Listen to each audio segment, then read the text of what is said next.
जय हिंद। नमस्कार दोस्तों, फौजदा ब्लॉग्स में एक बार फिर स्वागत करता हूं।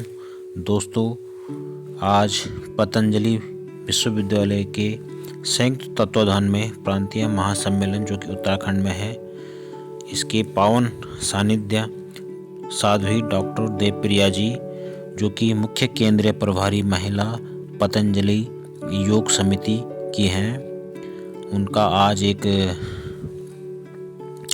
बहुत ही दिव्य प्रवचन हो रहा है कोटद्वार में, जो कि विजय गार्डन देवी मंदिर कोटद्वार में है। और इसको आयोजन कर रहे हैं महिला पतंजलि कण्व नगरी कोटद्वार के। तो आज देखते हैं क्या है साध्वी डॉक्टर देवप्रिया जी का प्रवचन, जिसका कि विषय है सहन शक्ति वरदान या अभिशाप, जो कि महिलाओं के लिए है। और उनके आज प्रवचन सुनेंगे हम। देखते हैं आगे।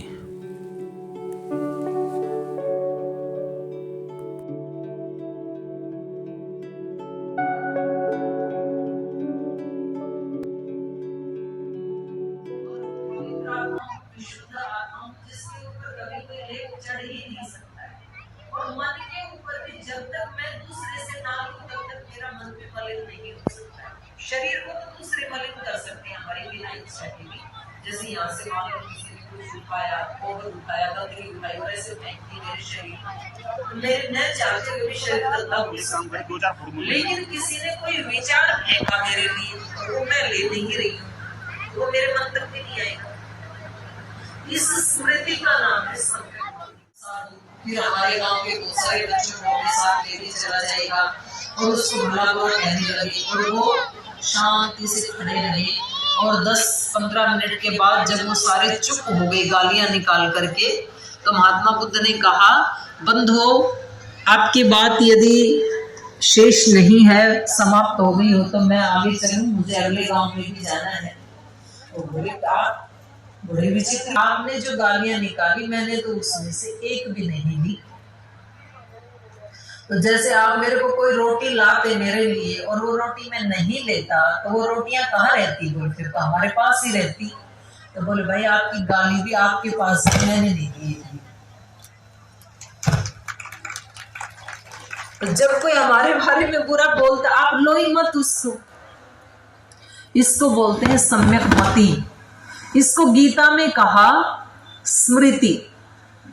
अर्जुन ने कृष्ण का उपदेश सुन के लास्ट में जाकर के कहा, नष्टो मोह स्मृतिर्लब्धा त्वत्प्रसादान मया च्युत स्थितोस्मि गत संदेह। परिवार वाले लोगों को देख करके, चाचा ताऊ को, मामा को, सबको देख करके हाथ पैर क्यों कांप रहे थे अर्जुन के? क्योंकि शरीर का संबंध बना रखा था तब उनके साथ कि मैं भी एक शरीर हूं और इस शरीर के ये शरीर की तो प्रयास करके कोई अपने मन को ट्रेनिंग देते हैं तो 1, 2, 3, 4, 5, 6 महीने में हमारा मन ट्रेंड हो जाता है। फिर वो गलत विचार लेता ही नहीं है, सिस्टम में आ जाता है। जैसे पदार्था में हमने बड़ी बड़ी मशीनें लगा रखी, उनमें सेंसर लगा रखे हैं। किसी बोतल में तेल भरा और उसका ढक्कन भी यदि कहीं टूटा हुआ है तो मशीन उसको दूर फेंक देती है, रिजेक्ट कर देती है। वो सेंसर है, उसको पता है ये गलत है, वो लेती नहीं है उसको। हमारे मन को भी हमने ये ट्रेनिंग दे दी यदि कि मेरे लिए इस तरह के विचार तो लेने योग्य हैं, अच्छे हैं, और ये विचार लेने योग्य नहीं है, तो इसका अभ्यास 3-4 महीने करना पड़ेगा। उसके बाद आपका मन लेगा ही नहीं उन चीजों को। जब हम गलत आहार और विचार से दूर रहते हैं, जितनी जितनी आपकी सहनशीलता बढ़ेगी, आपकी सात्विक शक्ति बढ़ेगी, जितनी जितनी चोट आप सहन करेंगे आपका तप बढ़ेगा, उतने उतने आप पूजनीय भगवान के लिए पूजनीय क्योंकि सब भगवान की पूजा करते हैं। भगवान किसकी पूजा करते हैं? भगवान अपने भक्तों की पूजा करते हैं। भगवान सब कुछ सह लेते हैं, अपने भक्तों का अनर्थ कभी नहीं। शास्त्रों में तो सब कहा है, पर शास्त्र को पढ़ने वाले तो हम ही है ना। शास्त्र को उतना ही समझेंगे जितनी हमारी बुद्धि है, उससे ज्यादा कैसे समझेंगे शास्त्र को। तो हमने कबीरदास जी के शिष्यों ने भी सुमरन का मतलब क्या समझ लिया? माला फेरते रहो। अब मन कहीं भी जाए माला फेरते रहो। क्यों? क्योंकि कबीरदास जी का सुमरन करते रहो।